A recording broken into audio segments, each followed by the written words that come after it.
দর্শক আপনাদেরকে যেমনটি জানাচ্ছি, এখানে আমরা ধরতে গেলে যে লক্ষ্মীপুরের বিভিন্ন অঞ্চল জলাবদ্ধতার পরিমাণ বাড়ছে এবং পানির পরিমাণ বৃদ্ধি পাচ্ছে। আমরা এখন যেখানে আছি এটি একটি সড়ক, এখান দিয়ে কিন্তু হাজার হাজার জনগণ দৈনিক চলাফেরা করে। এখন দেখতে পাচ্ছেন যে রাস্তার পাশেই কিন্তু অনেকে মাছ শিকার করছেন, আপনারা সরাসরি যেটি দেখতে পাচ্ছেন।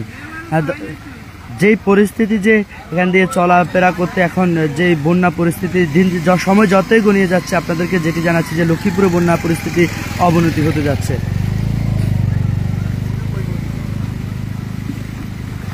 আমরা যেমনটি আরও একজনের সাথে কথা বলি যে বন্যা পরিস্থিতি নিয়ে, বন্যা পরিস্থিতি কেমন এখন, কি অবস্থা, বন্যা পরিস্থিতি নিয়ে কি অবস্থা? আমাদের এটা সদর উপজেলার লাহারকান্দি ৯ নং ওয়ার্ড রামানন্দির গ্রাম, এখানে খুবই ভয়াবহ অবস্থা।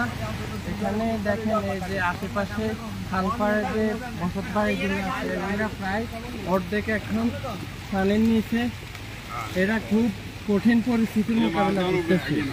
আমি স্থানীয় স্বেচ্ছাসেবী সংগঠন যারা আছে তাদের দৃষ্টি আকর্ষণ করতেছি এবং কি এলাকার প্রভাবশালী যারা আছে তাদের দৃষ্টি আকর্ষণ করছি। ওনারা করার তো কথা বাদে দিলাম, এখন যে ঘরে থাকবে ওই পরিবেশও নাই।